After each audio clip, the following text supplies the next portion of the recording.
നേർവേദി പ്രഭാഷണ പരമ്പരയിലേക്ക് ഏവർക്കും സ്വാഗതം. സുവിശേഷകൻ കുഞ്ഞുമോൻ തോട്ടപ്പള്ളി ഇപ്പോൾ നിങ്ങളുമായി ദൈവവചനം പങ്കുവെക്കുന്നു. ശ്രദ്ധിച്ചാലും.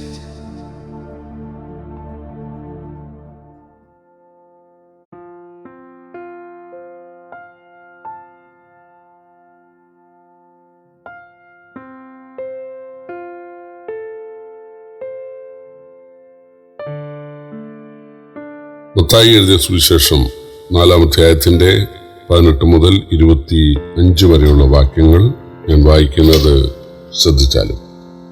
അവൻ ഗലീലയിൽ കടൽപ്പുറത്ത് നടക്കുമ്പോൾ പത്രോസ് എന്നു പേരുള്ള ശീമോൻ, അവന്റെ സഹോദരനായ അന്ത്രയാസ് എന്നിങ്ങനെ മീൻപിടിക്കാരായ 2 സഹോദരന്മാർ കടലിൽ വല വീശുന്നത് കണ്ടു. എന്റെ പിന്നാലെ വരുവീൻ, ഞാൻ നിങ്ങളെ മനുഷ്യരെ പിടിക്കുന്നവരാക്കും എന്ന് അവരോട് പറഞ്ഞു. ഉടനെ അവർ വല വിട്ടേച്ച് അവനെ അനുഗമിച്ചു. അവിടെ നിന്ന് മുന്നോട്ട് പോയാറെ സബദിയുടെ മകൻ യാക്കോബും അവന്റെ സഹോദരനായ യോഹന്നാനും എന്ന വേറെ 2 സഹോദരന്മാർ പടകിൽ ഇരുന്ന് അപ്പനായ സബദിയുമായി വല നന്നാക്കുന്നത് കണ്ടു. അവരെയും വിളിച്ചു. അവരും ഉടനെ പടകിനെയും അപ്പനെയും വിട്ട് അവനെ അനുഗമിച്ചു.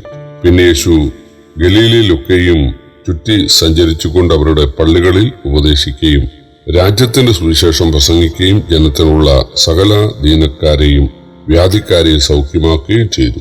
അവന്റെ സ്തുതി സൂര്യയിലൊക്കെയും പരന്നു. നാനാ വ്യാധികളാലും ബാധകളാലും വലഞ്ഞവർ, ഭൂതഗ്രസ്തർ, ചന്ദ്രരോഗികൾ, പക്ഷവാതക്കാർ, ഇങ്ങനെ സകല വിധ ദീനക്കാരെയും അവന്റെ അടുക്കൽ കൊണ്ടുവന്നു. അവനവരെ സൗഖ്യമാക്കി. ഗലീല, ദക്കപ്പൊലി, യെരുശലേം, യഹൂദ്യ, യോർദാനക്കരെ എന്നീ ഇടങ്ങളിൽ നിന്നും വളരെ പുരുഷാരം അവനെ പിന്തുടർന്നു.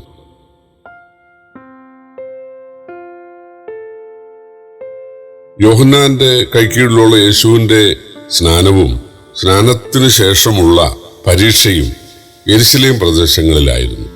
യോഹന്നാൻ ഹെരോദാവിന്റെ തടവിലായതും അവിടെയാണ്. യേശു യോഹന്നാനെ കാണാനോ ആശ്വസിപ്പിക്കാനോ യോഹന്നാനെ തടവിലാക്കി ഹെരോദാവിനെതിരെ സംസാരിക്കാനോ തയ്യാറാകാതെ ഗലീല പ്രദേശങ്ങളിലേക്ക് പോയി.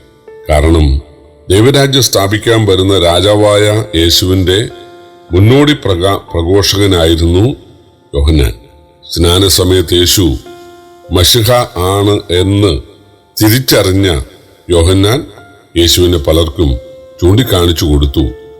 ഇതാ ലോകത്തിന്റെ പാപം ചുമക്കുന്ന ദൈവത്തിന്റെ കുഞ്ഞാടെന്ന് പറഞ്ഞു. യോഹന്നാന്റെ ശിഷ്യന്മാരിൽ ചിലരെ യേശുവിന്റെ അടുത്തേക്ക് പറഞ്ഞയക്കുക കൂടെ ചെയ്തു. യോഹന്നാനെ കുറിച്ചുള്ള ദൈവഹിതം യേശുവിനെ ചൂണ്ടിക്കാണിച്ചു കൊടുക്കുക. യേശു പരിശുദ്ധാത്മാവിനാൽ സ്നാനം കഴിപ്പിക്കുവാൻ വന്നവനാണ്. ആളുകൾക്ക് ആത്മരക്ഷ ഒരുക്കാൻ വന്നവനാണ്. ലോകത്തിൽ ദൈവരാജ്യം സ്ഥാപിക്കാൻ വന്നവനാണ് എന്ന് ഒരു രാജാവിന്റെ മുന്നോടിയെപ്പോലെ അറിയിക്കുന്ന ഒരു ശുശ്രൂഷയായിരുന്നു യോഹന്നാന് ഉണ്ടായിരുന്നത്. അത് കഴിഞ്ഞു. യോഹന്നാനെ കുറിച്ചുള്ള ദൈവഹിതമാണ് ഇപ്പോൾ നടന്നുകൊണ്ടിരിക്കുന്നത്. യോഹന്നാൻ തടവിലാകണമെന്നും കൊല്ലപ്പെടണമെന്നും തീർച്ചയായിട്ടും ദൈവത്തിന് പദ്ധതിയുണ്ടായിരുന്നു. യോഹന്നാന്റെ ജനനത്തിന് മുമ്പ് തന്നെ അത് വളരെ വൃദ്ധരായ ഒരു ദമ്പതികളിൽ നിന്നായിരിക്കണം. അവരുടെ മരണശേഷം യോഹന്നാൻ ഒറ്റയ്ക്ക് മരുഭൂമിയിൽ വളരണം. ചില വർഷങ്ങൾക്ക് ശേഷം യോഹന്നാൻ പരസ്യമായി വെളിപ്പെട്ട് മശിഹ ഇതാ വരുന്നു എന്ന് പറയണം. ആ മശിഹ യേശു ആണ് എന്ന് ആളുകൾക്ക് പരിചയപ്പെടുത്തി കൊടുക്കണം. അതോടെ യോഹന്നാന്റെ ശുശ്രൂഷ തീരുകയാണ്. പിന്നീട് യോഹന്നാൻ തടവിലാക്കപ്പെടുകയും കൊല്ലപ്പെടുകയും ചെയ്യണം. അതും ദൈവത്തിന്റെ പദ്ധതിയായിരുന്നു. യേശുവിന്റെ അപ്പോസ്തലന്മാരെല്ലാം രക്തസാക്ഷികളായി മരിക്കുകയാണല്ലോ ഉണ്ടായത്. യേശുവും കാൽവറിയിൽ 33-ാമത്തെ വയസ്സിൽ മരിക്കുകയാണല്ലോ ഉണ്ടായത്. അതുകൊണ്ട് യോഹന്നാനെ സന്ദർശിക്കാനോ അതല്ലെങ്കിൽ ഹെരോദാവ് ചെയ്ത തടവിനെ വിമർശിക്കാനോ യേശു തയ്യാറായില്ല. അങ്ങനെ ചെയ്താൽ യേശു ദൈവപുത്രന് പകരം ഒരു സാമൂഹ്യ പരിഷ്കർത്താവെന്ന് തോന്നാനിടയായിത്തീരും. അതുകൊണ്ടാണ് ഗലീലയിൽ എത്തിയ യേശുവിനാൽ രോഗികൾ സൗഖ്യമായി. ഗലീലയിൽ യേശു എത്തിയതും യെശയ്യാപ്രവചനം 9-ാം അധ്യായത്തിൽ നിവൃത്തിയായിരുന്നു. അവിടെ എഴുതിയിട്ടുള്ളത്, സെബൂലൂൻ ദേശവും നഫ്താലി ദേശവും ജാതികളുടെ ഗലീലയും ഇങ്ങനെ ഇരുട്ടിരുന്ന ജനം വലിയൊരു വെളിച്ചം കണ്ടു.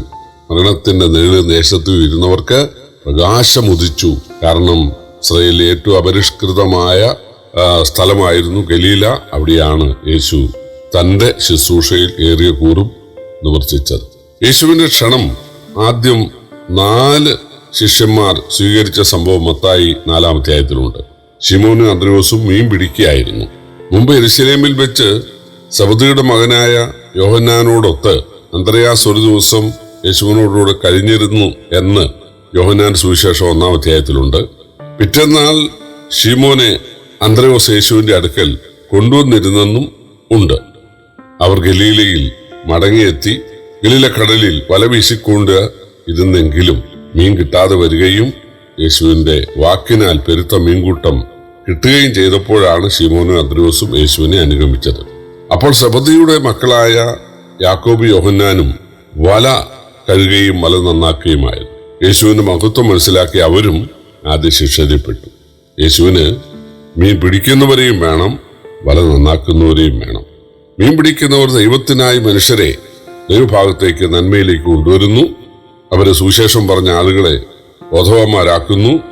അങ്ങനെ അവര് ആത്മീയ സന്തോഷത്തിലേക്ക് വരുന്നു.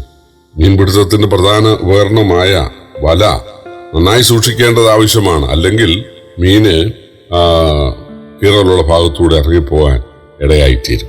കർത്താവ് പറഞ്ഞു, നിങ്ങൾ പോയി ഫലം കായ്ക്കണം, നിങ്ങളുടെ ഫലങ്ങൾ നിലനിൽക്കണം. യേശുവിന് കുറെ വിശ്വാസികളെ പോരാ, യേശുവിന് വേണ്ടത് ശിഷ്യന്മാരെയാണ്. ശിഷ്യന്മാര് എന്ന് പറഞ്ഞാൽ ദൈവവചനം പഠിക്കുന്നവർ, രണ്ടാമത് അത് പഠിപ്പിക്കുന്നവർ, അതുപോലെ യേശു കാണിച്ച മാതൃക പ്രകാരം ജീവിക്കുന്നവരും ആയിരിക്കണം. യേശുവിന്റെ അന്ത്യനിയോഗം നിങ്ങൾ പുറപ്പെട്ട സകലരെ എന്റെ ശിഷ്യരാക്കുക എന്നുള്ളതായിരുന്നു. ശിഷ്യരാക്കാൻ വേണ്ടിയാണ് പോകേണ്ടത്, പ്രസംഗിക്കേണ്ടത്, വിശ്വസിക്കുന്നവരെ സ്നാനപ്പെടുത്തേണ്ടത്, സ്നാനപ്പെട്ടവരെ സകല ഉപദേശങ്ങളും യേശു കൽപ്പിച്ചതെല്ലാം പഠിപ്പിക്കേണ്ടത്. ആത്യന്തികമായി സാധിക്കേണ്ടത് യേശുവിന്റെ ശിഷ്യരായി തീരുക എന്നുള്ളതാണ്. അതാണ് മീൻ പിടിക്കുന്നതിൽ നിന്നും വല നന്നാക്കുന്നതിൽ നിന്നും നമുക്ക് ഗ്രഹിക്കാനായിട്ട് സാധിക്കുന്നത്. ദൈവദാസന്മാർക്ക് വ്യത്യസ്ത കൃപാവരങ്ങളാണ് ദൈവം നൽകുന്നത്. ചിലർക്ക് പ്രസംഗത്തിലൂടെ ആത്മാക്കളെ രക്ഷയിലേക്ക് നയിക്കാനായിട്ട് സാധിക്കും. മറ്റു ചിലർക്ക് അവരെ ദൈവവചനം പറഞ്ഞും പ്രബോധിപ്പിച്ചും സ്നേഹിച്ചും ലാളിച്ചും പരിപാലിച്ച് നിലനിർത്താനായിട്ട് സാധിക്കും.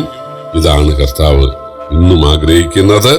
ആദ്യമേ ശിഷ്യന്മാരിൽ നിന്നും ഈ ഒരു പാഠമാണ് നമുക്ക് പഠിക്കാൻ സാധിക്കുന്നത്. ദൈവം നമ്മെ സഹായിക്കട്ടെ. കർത്താവിന്റെ വലിയ നാമം ഇന്നും എന്നേക്കും വാഴ്ത്തപ്പെടുമാറാകട്ടെ.